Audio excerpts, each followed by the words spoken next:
guys, it's Stephanie here. Welcome to the Flower Fanatic. There are a lot of things that I need to be doing right now in my greenhouse, and I'm going to be focusing on three things. The first thing is I'm starting to harden off my plants. That means I'm taking them out from the greenhouse, bringing them outside to get them more acclimated to the outside weather, the wind, the temperature changes. I do this about 2 to 3 hours a day for about a week. And then after a week, I'll increase the time. And this just gets them ready to be put into my ground so they can handle those changes. I think I came up with a good metaphor here. It's like if you are trying to climb Mount Everest, you couldn't just go there from the bottom to the top and down in one day. You could actually die. You have to really train your lungs to get ready for that thinner oxygen levels as you get higher and higher. They actually have 4 base camps, and so you slowly go to base 1, base 2, base 3, base 4, and then your lungs get acclimated to it, and then you can successfully go up and down. So think about it with your plants. They need to get out slowly. They're getting stronger each day, and then they're handling a little bit of wind, a little bit of temperature changes, and then over time they're strong enough to handle the day and the night and whatever the weather brings them.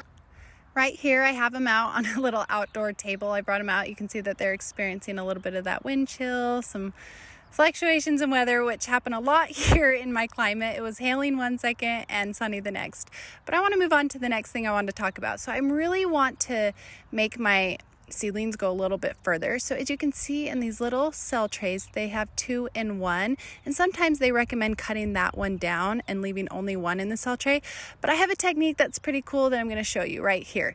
So rather than getting rid of them, I am just going to take that little plug out of its container, and then I'm going to really save both of them so I can get 2 for 1, and rather than cutting it down and wasting it. I have a hard time doing that.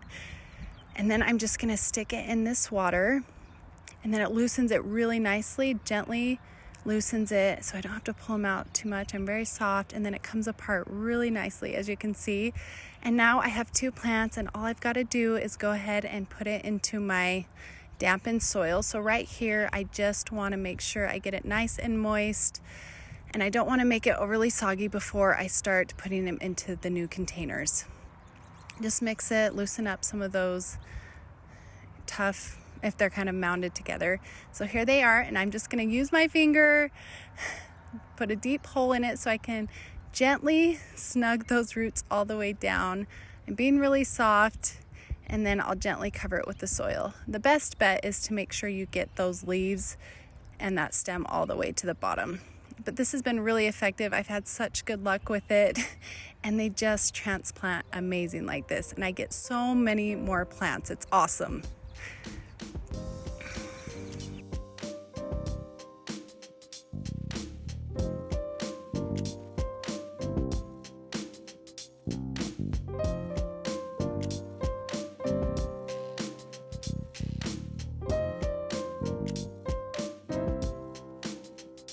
Okay, now that I'm done with those zinnias, I just want to show you my next task. So when you grow seeds, they start to outgrow their containers, and on the right, that snapdragon is a lot bigger than the one on the left. I had moved it to a bigger container about a week ago, and it's made some more growth.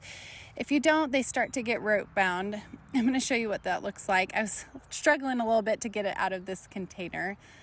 But as you can see, those roots are really wrapped around it, so they cannot spread, and it's really stunting the growth. So at this point, you want to create more space for them so they can really spread and start to grow. And loosen up those roots just a little bit so they're not root bound and they can absorb moisture a little bit better. Otherwise, the water might just seep right through them and not go to the plant. I've had this happen many times. And then I'm going to show you what the roots look like in this bigger one. FYI, don't use these containers. They absorb all the moisture and dry up so quickly. But yeah, you can see that there is a lot more room for those roots to spread. This one can even be transplanted to a bigger one at this point. So I might do that, but I might not, just because I'm about ready to put them in the ground and it will be okay. Okay, transplanting some of those pots to bigger pots and separating to get more flowers was a lot more tedious than I would have imagined. Hardening off is definitely easier. I put those outside. I just take them in and out. Now they're back in my greenhouse. I just wanted to show you how many more plants I have. I'm guessing I have roughly 30% more than I did before. So let's take a look at this. I'm really happy I got those snapdragons in bigger containers. It was stressing me out. I could tell that they were wanting to grow but couldn't because of all those roots, and they were just stunted in their growth. I can hardly walk in here now. It is getting crazy. We could not fit any more in this greenhouse. But right here you can see I have a ton more zinnias, a lot more cosmos. I have a ton of asters. I just love that you can separate them and get more bang for your buck. And especially when you put all that effort and hard work, I can't sometimes stomach the thought of cutting them down and leaving only one if you can separate them. I know that a lot of people do that. For me, it's really hard. It's gonna be great because I have flower beds that are ready for perennials, but I'm not gonna be able to buy them this year and plant them, so I'll just fill them with all of these annuals. So there are still a few that I've got to separate into, like these two right here. This is my red spike amaranth. You see that there's 3 in here, so I still got to separate those ones and put them in their own trays. But it's looking really good. I have so many more plants, and I'm just really excited to get them in the ground here in a few weeks. Thanks so much for watching this video. Growing stuff in a greenhouse is really, really fun, but it is a lot of work. I'm not gonna lie.